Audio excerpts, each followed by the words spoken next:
जी नमस्कार दोस्तों, एक बार फिर से स्वागत है आपके अपने चैनल मैथ लाइव 2.0 में, जहां हर दिन शानदार टेक्निक के साथ है ना बिहार सिविल कोर्ट और पटना हाई कोर्ट असिस्टेंट का जो आपका पेपर होने वाला है। पटना हाई कोर्ट असिस्टेंट का पेपर ये 30 अप्रैल को रखा गया है एग्जाम डेट, और उसका एडमिट कार्ड भी आ गया है, उसको आप डाउनलोड कर सकते हैं, है ना। और मैं आज जो है आज से शुरू कर रहा हूँ मॉक टेस्ट।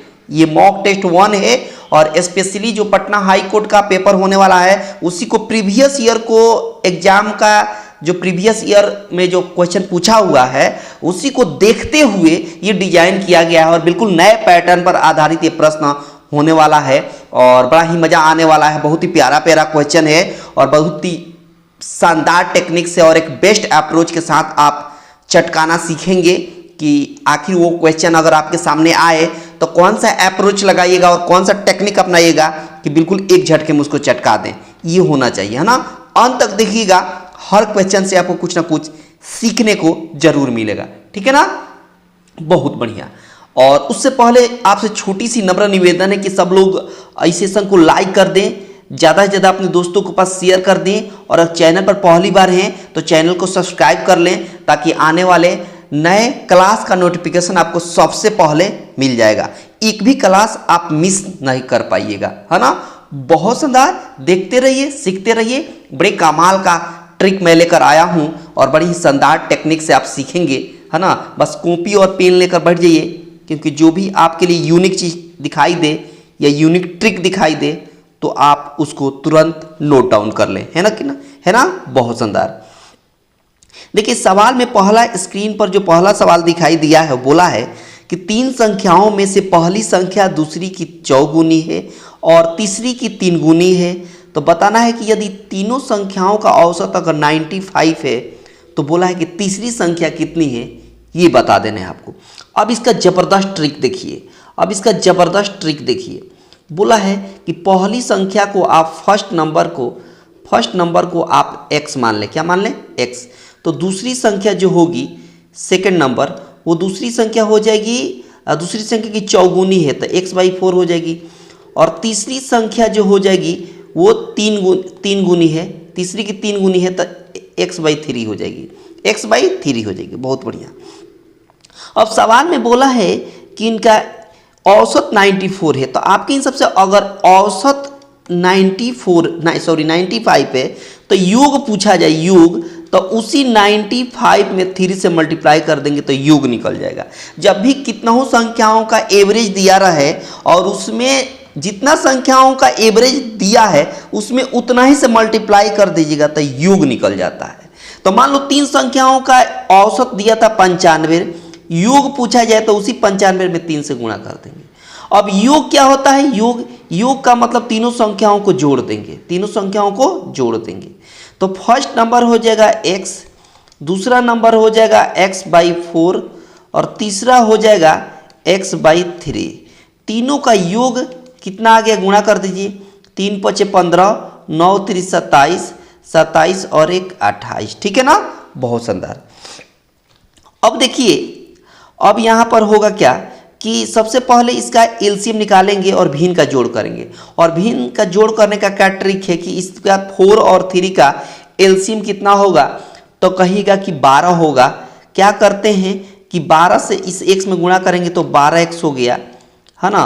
और इस 4 से 12 में भाग देंगे तो 3 होगा, 3 से x में गुणा करेंगे तो 3x, इस 3 से 12 में भाग देंगे तो 4 होगा, 4 में 1 से गुणा करेंगे तो 4x, और जो नीचे एलसीएम 12 लेंगे वो इसके साथ मल्टीप्लाई कर देते हैं, यानी 285 के साथ 12 को मल्टीप्लाई कर देते हैं। अब क्या करेंगे कि सबको जोड़ेंगे तो 12 × 3 = 15, 15 और 4 19, x हो गया, बराबर हो गया कितना? 285 इंटू हो गया 12। 19 से काटिए 285 को, 19 से कम 19 और 19 × 5 = 95, 19 से कम 19, 19 × 5 = 95। तो x बराबर हो गया 12 में 15 से गुणा करेंगे तो 180। मतलब x का वैल्यू कितना हो गया, तो कहेगा कि x का वैल्यू हो गया 180। सवाल में बोला है कि तीसरी संख्या बता दीजिए, तो तीसरी संख्या को क्या माने हैं, तो कहेगा x/3। मतलब x का मान जो आया है 180, इसमें 3 से डिवाइड कर देंगे तो 60 जो हो गया ये तीसरी संख्या हो गया। 60 जो हो गया ये तीसरी संख्या हो गया और यही आपके सवाल का आंसर हो गया, ऑप्शन डी हो गया। कौन सा बाबू? तो ऑप्शन डी हो गया, जो बड़ी आसानी के साथ और एक देसी मेथड के साथ आपने इसको चटका दिया और थोड़ा सा भी आपको समस्या नहीं हुई। बिल्कुल आराम से मैं सिखा रहा हूँ, कोई जल्दीबाजी नहीं है और कोई हड़बड़ी नहीं है। आराम से सीखिए बड़े आराम से, लेकिन चटकाइएगा बिल्कुल एक झटके में। बस देखते रहिए, सीखते रहिए और इस क्लास का आनंद लेते रहिए। देखिए सवाल है इसमें कि मेरे पास x गोलियां हैं, है ना, मेरे बड़े भाई के पास मुझसे 3 अधिक गोलियां हैं, जबकि मेरे छोटे भाई के पास मुझसे 3 कम गोलियां हैं। यदि गोलियों की कुल संख्या 15 है तो मेरे पास कितनी गोलियां हैं? समझिएगा, बोला है कि मेरे पास गोली जो है, मेरे पास गोली कितना है, तो मेरे पास गोली है x। तो बड़े भाई के पास बोला है, तो बड़े भाई के पास कितनी गोली हो जाएगी? तो बोला है 3 ज़्यादा है, मतलब x + 3 हो जाएगा। छोटे भाई के पास कितनी गोली हो जाएगी? छोटे भाई के पास, तो छोटे भाई को बोला है मुझसे 3 कम है, तो मुझसे मतलब मेरे अपने को x माना है, तो छोटे भाई का x - 3 हो जाएगा। सीधी सी बात है कि नहीं? बहुत बढ़िया। अब आगे देखिए, आगे क्या करना है? आगे बोला है आपसे कि तीनों का योग 15 दिया है, तो आपके हिसाब से योग कितना होगा? तो x और x और x तीनों को जोड़ेंगे तो 3x, तो 3x हो जाएगा, 3x हो जाएगा। और +3 है तो 3 और -3 है तो -3। इन तीनों को जोड़ दिए ना, तीनों को जोड़िए तो ये मिला, और इसी का योग सवाल में दिया है 15। इसी का योग सवाल में दिया है 15, तो 3 माइनस प्लस कैंसिल हो गया। 3 से 15 को काटिएगा 5 बार में, तो x का वैल्यू हो गया 5। x का वैल्यू हो गया 5। x का कितना वैल्यू हो गया? 5। अब बोला कि मेरे पास कितनी गोलियां है, तो मेरे पास मतलब हमने अपने के लिए कितना माना था? x माना था, और x का वैल्यू कितना आ गया? 5। यही आंसर हो गया, यही आपका सही आंसर हो गया, ऑप्शन बी। कौन सा बाबू? तो कहेगा ऑप्शन बी, जो बड़ी आसानी से और एक बेस्ट अप्रोच के साथ आपने इस क्वेश्चन को चटका दिया और थोड़ा सा भी दिमाग पर जोर नहीं पड़ा, बिल्कुल स्मूथली बड़े बड़े कमाल का क्वेश्चन मैं लेकर आया हूं और बड़ी शानदार टेक्निक से सब आप चटकाएंगे, सीखेंगे बड़े आराम से, लेकिन चटकाइएगा बिल्कुल एक झटके में। ये अपना माइंड सेट करके रखिए, सीखिए आराम से, कोई हड़बड़ी नहीं है, आराम से सीखिए। और बिल्कुल आपके एग्जाम पैटर्न पर आधारित, नए पैटर्न पर आधारित एक क्वेश्चन है, बिल्कुल एग्जाम को देखते हुए, है ना। देखो यहाँ बोला है कि 1/20 + 1/30 + 1/42 + 1/56 + 1/72 + 1/90 आपका दिया है, और इसको जोड़ने को बोला है, और बोला है कि इसका योग कितना होगा, ये पूछ दिया है कि इसका योग कितना होगा, ये आपसे पूछ दिया है। अब शानदार ट्रिक देखिए, बड़ा ही कमाल का ट्रिक है, मज़ा आ जाएगा आपको, बड़ी कमाल का ट्रिक है। देखिए जब भी आपको इस तरह का संख्या रहे तो एक बार ब्रेक करके देख लीजिए, और इस रूप में ब्रेक करिए इसके डिनोमिनेटर को कि इन दोनों का अंतर ऊपर नोमिनेटर में दिखाई दे। मतलब 20 को आप 4 × 5 लिख सकते हैं, बिल्कुल लिख सकते हैं। क्यों? क्योंकि 5 और 4 का अंतर 1 होता है, जो ऊपर नोमिनेटर में दिखाई दे रहा है। मतलब उसको डिनोमिनेटर को इस रूप में ब्रेक करना है कि उसको अंतर दोनों का नोमिनेटर दिखाई दे। जैसे देखिए 30 को हम 5 × 6 लिख सकते हैं ना, इन दोनों का अंतर 6 और 5 का 1 होता है। उसी तरह इसको भी हम लिख सकते हैं 6 × 7, उसी तरह 56 को भी लिख सकते हैं 7 × 8, और इसी तरह 72 को भी लिख सकते हैं 8 × 9, और 90 को लिख सकते हैं 90 × 10, ऐसे लिख सकते हैं। अब कमाल का ट्रिक देखिए, इस तरह जब भी रहे तो आपका ट्रिक क्या कहता है, लिखिएगा 1/ft मतलब फर्स्ट टर्म, -1/LT मतलब लास्ट टर्म। ये ट्रिक अपनाना है। जब भी इस तरह दिखाई दे तो यही टेक्निक अपनाना है, 1/फर्स्ट टर्म FT -1/LT मतलब लास्ट टर्म। तब मतलब आप टेक्निक अपनाइए 1/FT, FT मतलब फर्स्ट टर्म कितना है 4 है, -1/LT मतलब लास्ट टर्म कितना है 10 है, तो यहाँ 10 दे दिए। अब इसी को तो ऐड कर देना है, और क्या ऐड करने का क्या ट्रिक है, 10 में से 4 को घटाएंगे तो 6 होगा, नीचे 10 में 4 से गुणा करेंगे तो 40 होगा, 2 से कैंसिल करेंगे 3 बार में, 2 से कैंसिल करेंगे 20 बार में, मतलब 3/20 आपके सवाल का आंसर हो गया। 3/20 आपके सवाल का आंसर हो गया, मतलब ऑप्शन सी। कौन सा बाबू? तो कहेगा ऑप्शन सी, जो बड़ी आसानी से और एक बेस्ट अप्रोच के साथ आपने इसको चटका दिया और थोड़ा सा भी आपको समस्या नहीं हुई, क्यों नहीं हुई बोलिए? क्यों? क्योंकि बड़ी स्मूथली आप सीख रहे हैं, बड़ा ही शानदार टेक्निक के साथ आप सीख रहे हैं, बड़ी शिद्दत के साथ सीखते चलिए, है ना, और इस क्लास का आनंद लेते रहिए। देखिए अगला सवाल बोला है कि ऐसी लघुत्तम संख्या बताइए जिससे 5, 7, 11 और 13 से विभाजित करने पर क्रमशः 2, 4, 8 और 10 शेषफल आता हो। मतलब ऐसी संख्या बताइए, ऐसी संख्या जिसमें हम, ऐसी लघुत्तम संख्या बताइए जिसमें हम 5 से भाग करें, 7 से भाग करें, 11 से भाग करें और 13 से, तो हर परिस्थिति में शेषफल 2 बचे, 4 बचे। मतलब 5 से इस संख्या में भाग दे तो 2 शेषफल बचना चाहिए, 7 से इसमें भाग दे तो 4 शेषफल बचना चाहिए, 11 से इसमें भाग दे तो 8 शेषफल बचना चाहिए और 13 से इसमें भाग दे तो 10 शेषफल बचना चाहिए। अब शानदार ट्रिक देखिए, शानदार ट्रिक देखिए, ये जो 5, 7, 11, 13 दे रहा है, इसका एलसीएम निकाल दीजिए। क्या निकाल दीजिए? एलसीएम, यानी 5, 7, 11, 13 का एलसीएम। तो ये सब के सब प्राइम नंबर है, 5, 7, 11, 13 क्या है? सब के सब प्राइम नंबर है, इसलिए इसका एलसीएम निकलना नहीं है, सबको मल्टीप्लाई कर दीजिएगा तो एलसीएम निकल जाएगा। सबको मल्टीप्लाई कर दीजिए तो देखिए ना, 7 × 5 = 35 हो गया। 35 में पहले 13 से गुणा करिए और फिर 11 से गुणा करिएगा। 13 × 5 = 65 हो गया, 13 × 3 = 39 हो गया, 39, और 39 और 6 कितना हो गया? कितना हो गया? 45 हो जाएगा, 45 हो जाएगा ना।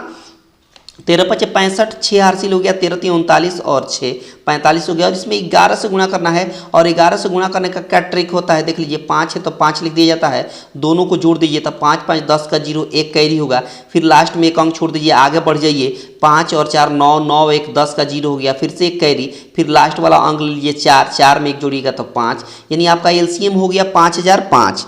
आपका एलसीएम हो गया 5005। अब देखिए ना, 5 से भाग देने पर 2 शेषफल बचना चाहिए, 7 से भाग देने पर 4, उसी तरह 11 से भाग दे तो 8, उसी तरह 13 से भाग दे तो 10। अब सबका डिफरेंस निकालिए, 5 और 2 में 3 का अंतर है, 7 में से 4 गया 3, 11 में से 8 गया 3, और 13 में से 10 को माइनस करेंगे तो 3। सब में डिफरेंस सेम आ रहा है, तो यही संख्या जो दिख रहा है सब में, वही इसमें से माइनस कर देंगे।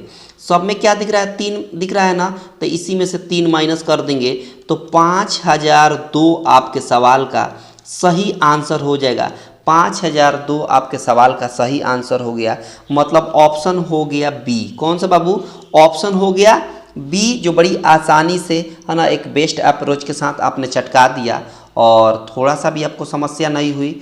माफ़ी चाहेंगे, इसमें कुछ मिस्टेक हुआ है, 3 जोड़ेंगे हमको लगता है, तभी तो 5 से भाग देंगे तो शेषफल 3 बचेगा, 3 जोड़ेंगे, माफ़ी चाहेंगे, 5 3 8 हो जाएगा, 8 हो जाएगा, मतलब ऑप्शन हो जाएगा सी। कौन सा हो जाएगा? ऑप्शन सी हो जाएगा, क्योंकि अगर हम 3 घटाते तो 5002 आता था, 5 से भाग देते तो शेषफल 2 आ जाता, इसीलिए ये गलत हो जाता। क्या हो जाता? गलत हो जाता।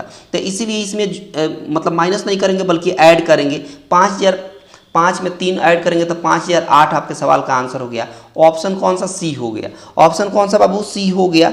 माफ़ी चाहेंगे, पहले मैंने गलत कंसेप्ट दे दिया था, है ना, इसलिए इसके लिए सॉरी, तो इसलिए गलत हो जाता। इसलिए आपका आंसर कौन सा हो जाएगा बाबू? आंसर आपका हो जाएगा ऑप्शन सी। ऑप्शन सी, बहुत बढ़िया।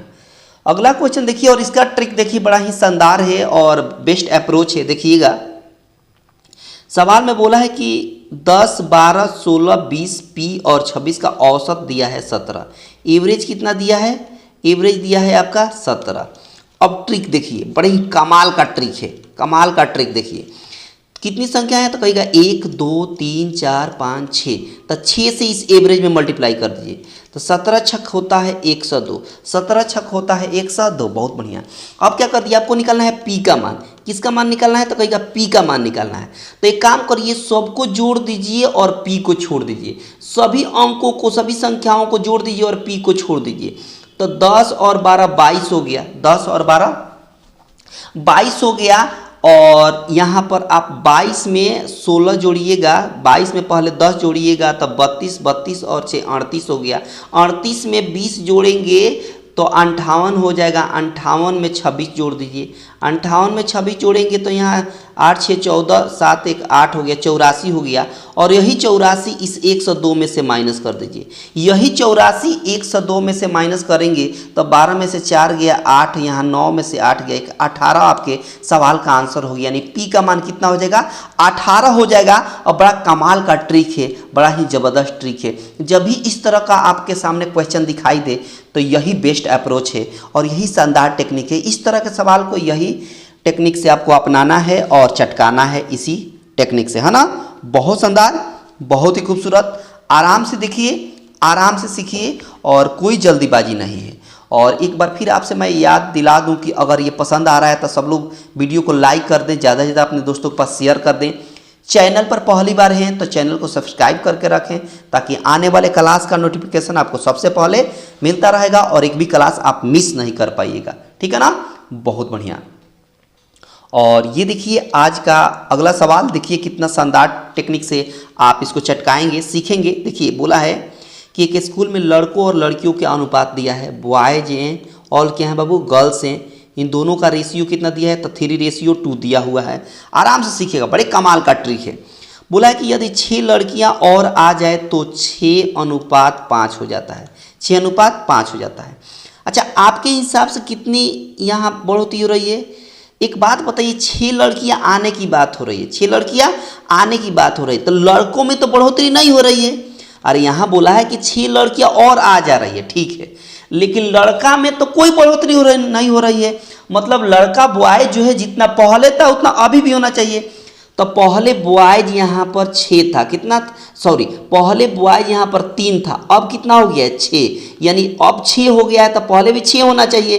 तो इस 3 को 6 बनाने के लिए ऊपर वाला रेशियो में 2 से मल्टीप्लाई करना पड़ेगा। तो 2 से मल्टीप्लाई करेंगे तो 3 दूना, अब बॉयज और गर्ल्स का नया बनाइएगा रेशियो, तो 3 दूना 6 हो गया और यहाँ पर 2 2 जा 4 हो गया। अब पहले से कितना हो जा रहा है? तो 6:5 हो जा रहा है, 6:5 हो जा रहा है। अब समझिए बॉयज मैंने क्यों बराबर किया? इसलिए बराबर किया कि सवाल में बोला है कि लड़कियों की बढ़ोतरी हो रही है, लड़कों में बढ़ोतरी नहीं हो रही है। इसका मतलब लड़का जितना पहले था उतना अभी भी होना चाहिए। तो अब देखिए ना, लड़का पहले भी 6 था, अभी 6 हो गया। तो लड़की कितनी बढ़ी हुई है? देखिए लड़की कितनी बढ़ोतरी हुई है, 4 के बाद 5 हुआ है, मतलब 1 यूनिट की बढ़ोतरी हो रही है। लड़की में 1 यूनिट की बढ़ोतरी हो रही है और यही 1 यूनिट का वैल्यू सवाल में बोला है 6 लड़की की बढ़ोतरी हो रही है ना। बहुत बढ़िया। इसका मतलब 1 यूनिट का वैल्यू 6 हो गया। जब 1 यूनिट का वैल्यू 6 हो गया तो बोला है कि स्कूल में लड़कों की संख्या, तो स्कूल में लड़कों की संख्या कितना है? 6 है, पहले भी अभी भी। तो 6 यूनिट का वैल्यू निकालना है, तो 1 यूनिट का वैल्यू 6, तो 6 यूनिट का वैल्यू कितना हो जाएगा? 36 हो जाएगा। यही तो आपका आंसर हो गया, 36 आपके सवाल का सही आंसर हो गया, ऑप्शन डी। कौन सा बाबू? तो कहिएगा ऑप्शन डी, जो बड़ी आसानी से और एक बेस्ट अप्रोच के साथ आपने इस क्वेश्चन को भी चटका दिया, बिना किसी दबाव के और बिना किसी प्रेशर के।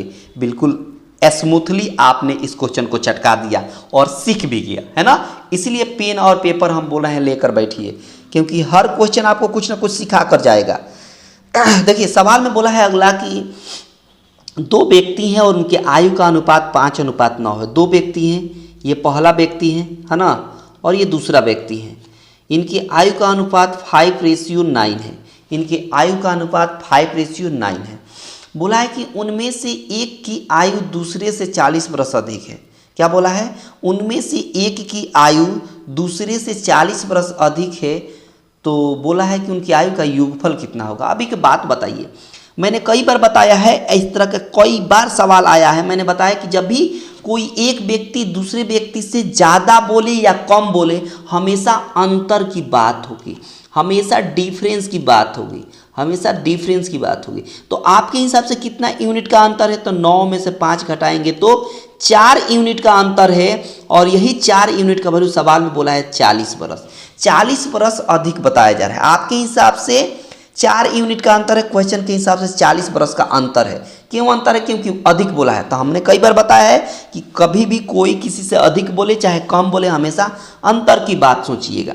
तो 4 यूनिट का वैल्यू 40, तो 1 यूनिट का वैल्यू कितना हो जाएगा? तो 10 हो जाएगा। मतलब 1 यूनिट का वैल्यू 10 हो गया। 1 यूनिट का वैल्यू कितना हो गया? 10 हो गया। और जब 1 यूनिट का वैल्यू 10 हो गया तो बोला है उनकी आयु का योगफल बताइए। तो आपके हिसाब से योगफल कितना होगा? आपके हिसाब से दोनों का योगफल कितना होगा? 5 और 4 कितना हो गया? तो कहेगा सॉरी माफी चाहेंगे, 9 और 5 कितना होगा? 9 और 5 कितना होगा? 14 होगा। यानी 14 यूनिट का वैल्यू पूछ दिया है। तो 1 यूनिट का वैल्यू 10, तो 14 यूनिट का वैल्यू कितना हो जाएगा? 10 में 14 से गुणा कर देंगे तो 140 हो जाएगा। यानी 140 आपके सवाल का आंसर हो गया। 140 आपके सवाल का आंसर हो गया, मतलब ऑप्शन बी। ऑप्शन बी जो बड़ी आसानी से और एक बेस्ट अप्रोच के साथ आपने इसको चटका दिया और थोड़ा सा भी आपके दिमाग पर जोर नहीं पड़ा। आराम से सीखिए, कोई हड़बड़ी नहीं, कोई बेचैनी नहीं, आराम से सीखते चलिए और इस क्लास का आनंद लेते रहिए। आराम से सीखिए, बिल्कुल दबाव नहीं। देखिए बोला है सवाल में कि 20 लीटर का मिश्रण है, 20 लीटर का कोई मिश्रण है इस तरह, जिसमें मिल्क और वाटर दोनों है। यहाँ पर मिल्क हो गया और यहाँ पर वाटर हो गया। मिल्क बोला है 3 और वाटर बोला है 1, ठीक है।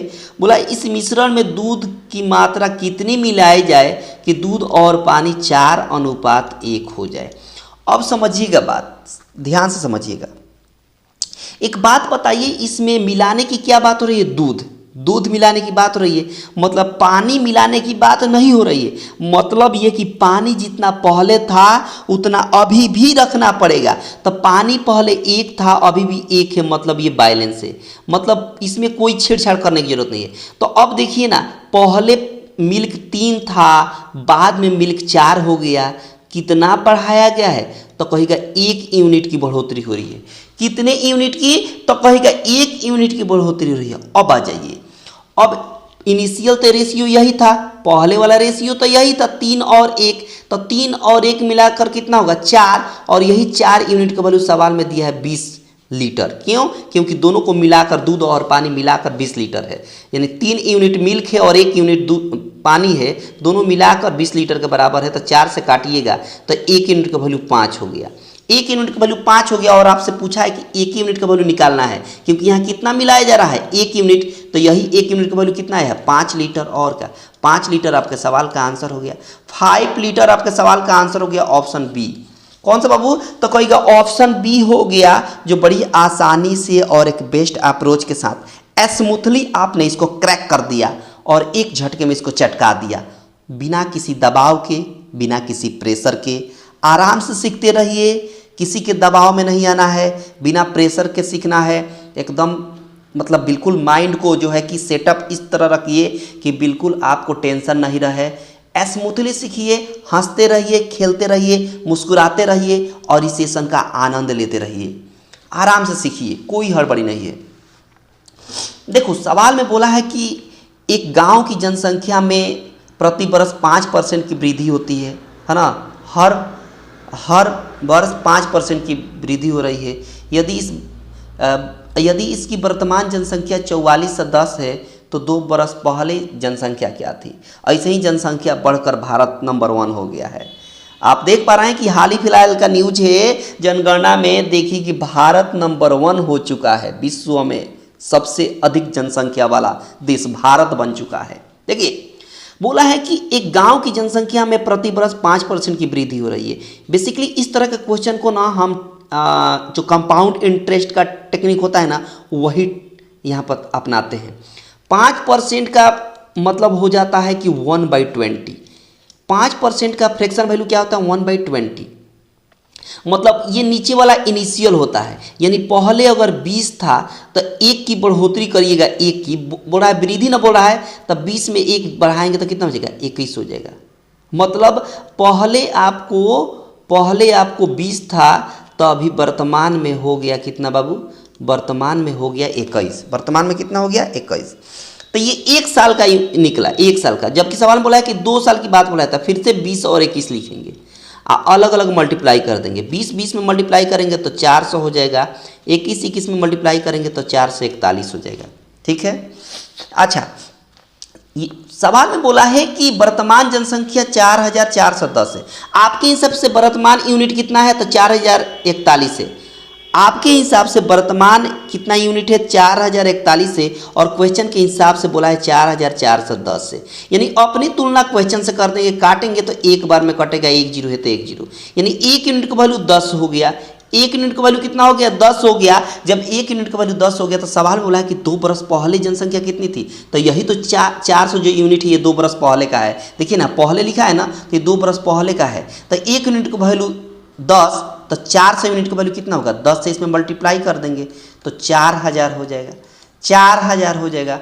और यही आपके सवाल का आंसर हो गया, यही आपके सवाल का क्या हो गया, आंसर हो गया, जो ऑप्शन बी में दिख रहा है। कहाँ दिख रहा है बाबू, तो कहेगा ऑप्शन बी में दिख रहा है। और जो बड़ी आसानी से और एक बेस्ट अप्रोच के साथ आपने इसको चटका दिया और बिना किसी दबाव के।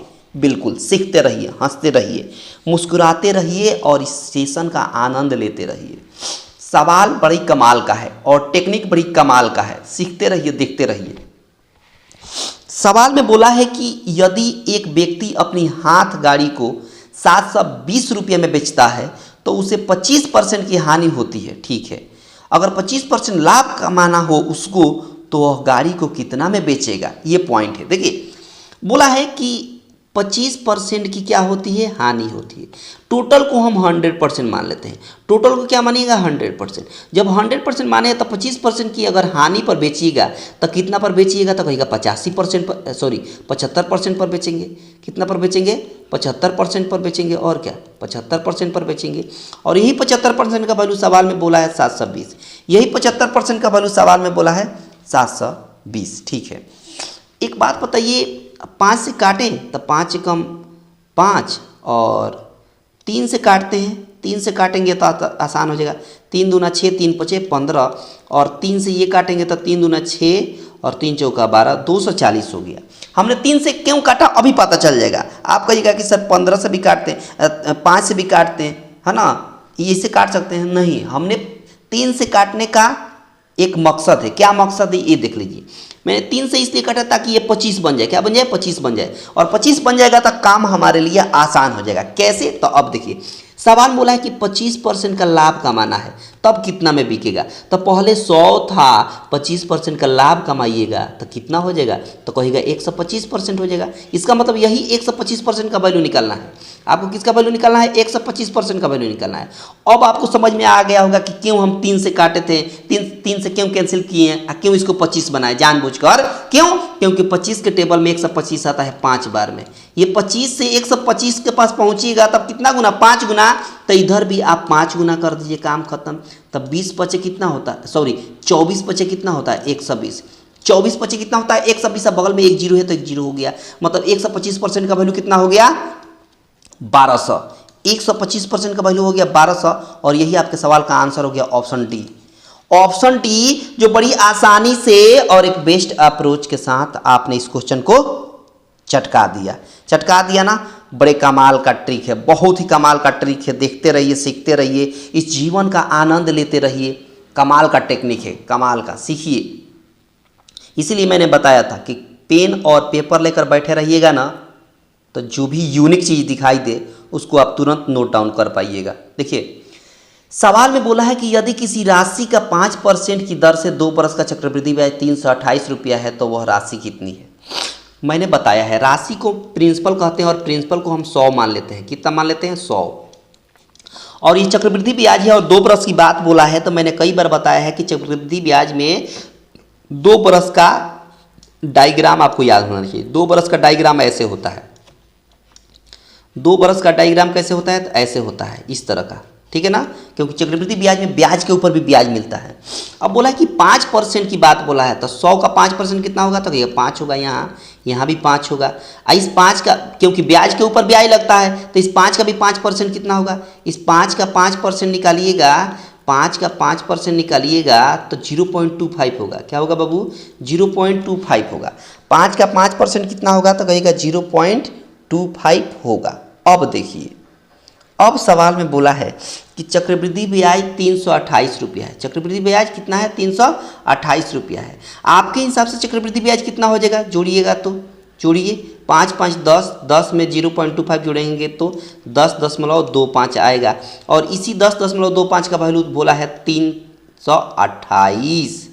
ये दशमलव हटेगा तो दशमलव के बाद 2 अंक है तो इधर 2 जीरो आ जाएगा। अब काटिए, बस काटते रहिए, और क्या, काट देना है। हालांकि एक और तरीका था, इसको टेक्निक था सॉल्व करने का, है ना। देखिए जैसे जनसंख्या वाला जो सवाल था, जिस तरह टेक्निक से अपनाए थे उस टेक्निक से भी बना सकते थे इसको, ठीक ना। देखिए लेकिन अब बना दिए तब देख लीजिए, 5 से काटेंगे 5 दूना 10 और 50 25, 5 से इधर काटिए 5 छक 30, 50 25 5 छक 30, फिर 5 से काटिए तो 21 बार में कटेगा, सॉरी 5 से काटिएगा तो 41 बार में कटेगा। इधर 5 से काटिएगा तो 5 कम 5 5 3 15, 5 कम 5 5 दूना 10। अब 41 से काटिए, 41 से काटिएगा 3 बार में फिर 2 बार में, 41 से काटिएगा तो पहले 3 बार में जाएगा फिर 2 बार में जाएगा, पहले 3 बार में जाएगा फिर 2 बार में जाएगा, ठीक है।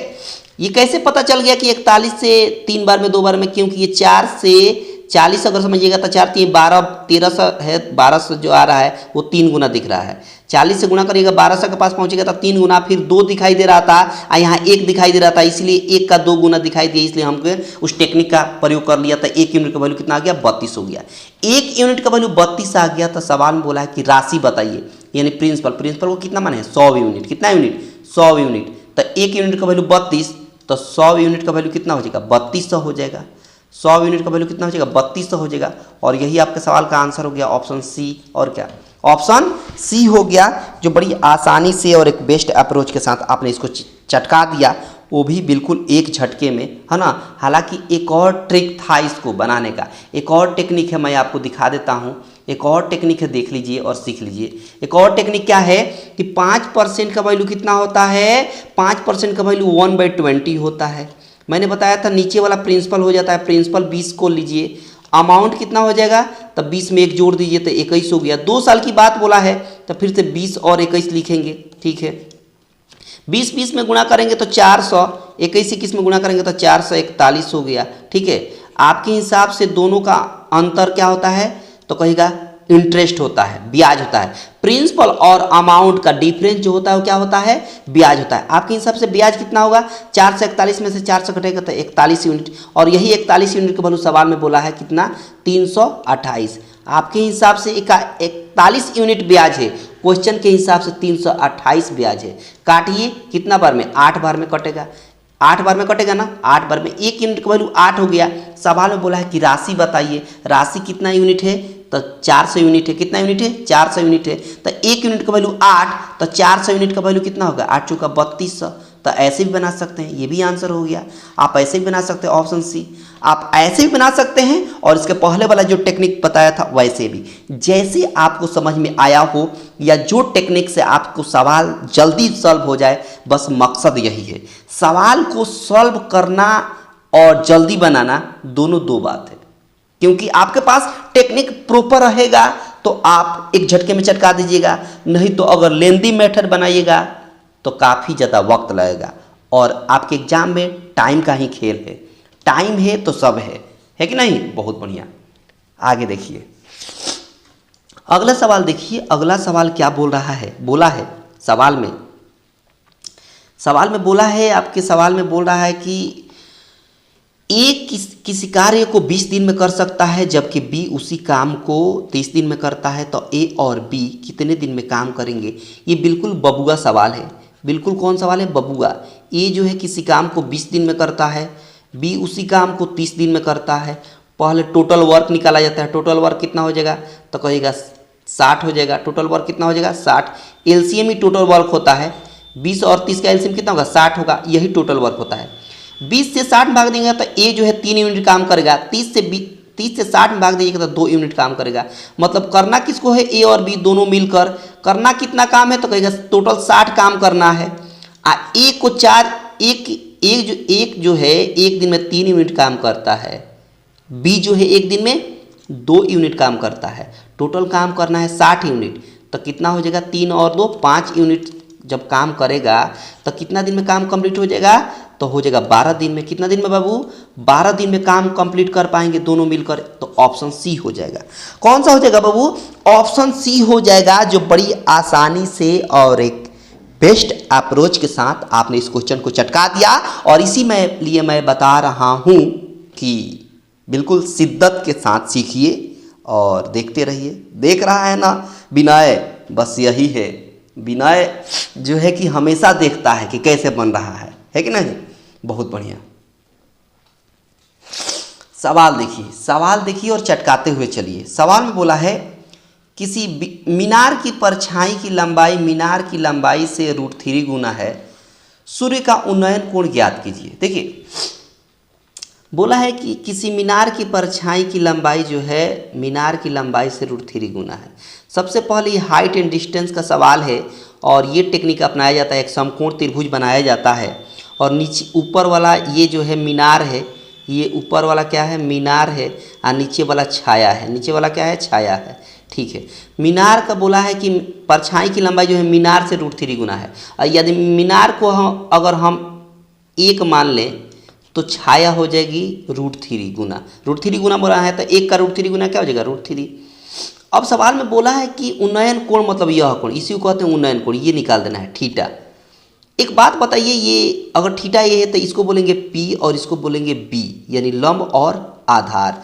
तो लंब और आधार किस में होता है तो आपको याद होना चाहिए tan के रिलेशन में आता है, tan में आता है। तो tan थीटा बराबर होता है P/B। P मतलब 1 हो गया, B मतलब √3 हो गया। अब एक बात बताइए tan में कितना डिग्री का मान 1/√3 होता है तो कहिएगा tan में 30 डिग्री का मान 1/√3 होता है। ये आपको याद होना चाहिए टेबल, है ना, जो एंगल का टेबल होता है 0 डिग्री, 30 डिग्री, 45 डिग्री, 60 डिग्री और 90 डिग्री, साइन से लेकर कॉसेक तक आपको डायरेक्ट याद होना चाहिए वैल्यू। अगर याद रहेगा तो इस तरह के सवाल को एक झटके में चटकाइएगा। तो इसीलिए हमको याद है तो मैंने बता दिया कि tan में कितना डिग्री का मान 1/√3 होता है तो tan में 30 डिग्री का मान 1/√3 होता है। लेकिन यही इसकी जगह पर केवल √3 दे देता है तो tan में 60 डिग्री का मान √3 होता है।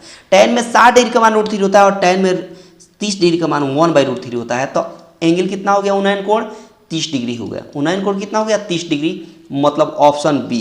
कौन सा बाबू तो कहेगा ऑप्शन बी, जो बड़ी आसानी से और एक बेस्ट अप्रोच के साथ आपने चटका दिया। बहुत शानदार, बहुत ही खूबसूरत। अगला सवाल देखिए। देखिए बोला है कि एक समबाहु त्रिभुज की ऊंचाई 15 सेंटीमीटर है, तदनुसार उसका क्षेत्रफल कितना होगा। समबाहु त्रिभुज इसको बोलते हैं, ये तीनों भुजा आपस में बराबर होती है और समबाहु त्रिभुज की ऊंचाई दे दिया है 15। अब एक बात बताइए, आप एक फार्मूला याद किए होंगे, समबाहु त्रिभुज की ऊंचाई जो दिया है कितना बाबू 15, तो समबाहु त्रिभुज की ऊंचाई का फार्मूला कितना होता है तो कहेगा √3/2 इंटू भुजा, मतलब ए कितना दिया है तो कहेगा 15 दिया हुआ है तो 15 लिख देंगे। ये 2 इधर जाकर मल्टीप्लाई हो जाएगा तो ए बराबर हो जाएगा 15 दूना 30 और √3 नीचे आ जाएगा। तो √3 से भाग दीजिएगा तो इसका ट्रिक क्या है, 3 से 30 में भाग दीजिएगा तो 10 होगा और √3 है नीचे तो √3 चिपका दीजिए तो √3 से 30 में भाग हो गया। और क्या, यानी इसकी भुजा कितनी आ गई तो 10√3 हो गई। 10√3 भुजा कितनी हो गई तो कहेगा 10√3 हो गई।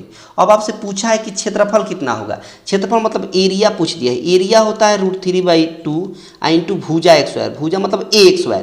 ए का वैल्यू कितना दिया है 10√3। x² होता है इसलिए 2 बार लिखेंगे। x² होता है फार्मूला में इसलिए a को 2 बार लिखेंगे। तो सॉरी 10√3 है, 10√3 है। अब देखिए 2 से काटेंगे 10 को तो 5 बार में तो 10 पचे कितना हो गया 50 हो गया। 10 पचे कितना हो गया 50 और √3 से √3 में गुणा करेंगे तो 3 होगा। अब बगल में √3 यहाँ पर है तो √3 चिपका देंगे तो 50 यही होता है 150, यानी 150 √3 हो गया। 150 √3 हो गया, मतलब ऑप्शन डी हो गया। कौन सा हो गया बाबू तो ऑप्शन डी हो गया, जो बड़ी आसानी से और एक बेस्ट अप्रोच के साथ आपने इसको चटका दिया और थोड़ा सा भी आपको समस्या नहीं हुई। अगला सवाल देखिए। अगला सवाल बोला है कि 2 घन है ना, उनके आयतन का अनुपात दे दिया है। आयतन का अनुपात 8:125 दे दिया है। क्षेत्रफल का अनुपात पूछा है तो सबसे पहले भुजाओं का अनुपात निकालेंगे। जब आयतन का अनुपात दिया हुआ भुजा का अनुपात पूछ दिया तो क्यूब रूट निकाल दिया जाता है, यानी घनमूल। क्यूब रूट निकाल दीजिएगा तो भुजाओं का अनुपात निकल जाएगा। 8 का घनमूल 2 और 125 का घनमूल 5 हो गया, ठीक है। एरिया का अनुपात पूछा है तो एरिया का अनुपात पूछे तो जब भी भुजाओं का अनुपात दिया हो उसका x² कर दिया जाता है। तो 2 का x² 4 हो गया और 5 का x² 25 हो गया और यही आपके क्षेत्रफल का अनुपात हो गया। यही आपके क्षेत्रफल का अनुपात हो गया, मतलब ऑप्शन ए। कौन सा बाबू तो कहेगा ऑप्शन ए, जो बड़ी आसानी से और एक बेस्ट अप्रोच के साथ आपने चटका दिया। तो क्लास को हम बस यहीं पर ड्रॉप करते हैं। कैसा लगा कमेंट बॉक्स में बताइएगा और इसके बाद वाला सभी क्वेश्चन जितना भी बच गया है इसको होमवर्क में दे देते हैं। ये होमवर्क में इसका आंसर आपको होमवर्क में देना है। देख लेते हैं कि और सवाल है कि नहीं। इसका आंसर आपको कहाँ देना है, कमेंट बॉक्स में देना है। कहाँ देना है, कमेंट बॉक्स में देना है और देखते हैं किसका आंसर सबसे पहले आता है। तो बस इतना ही सवाल था, एक ही होमवर्क में सवाल बचा था जो मैंने आपको दे दिया, और इसको चटकाइएगा और इसका आंसर कमेंट बॉक्स में दीजिएगा। और आपको ये पसंद आया है, सब सेशन बेहतर लगा है, क्वेश्चन ट्रिक सब बेहतर लगा है, तो सब लोग लाइक कर दें, ज़्यादा से ज़्यादा अपने दोस्तों के पास शेयर कर दें, और चैनल पर पहली बार हैं तो चैनल को सब्सक्राइब करके रखें, ताकि नए आने वाले अपडेट या नए आने वाले क्लास का नोटिफिकेशन आपको सबसे पहले मिलता रहेगा। तो मिलते हैं अगले क्लास में, तब तक के लिए आप सभी को जय हिंद।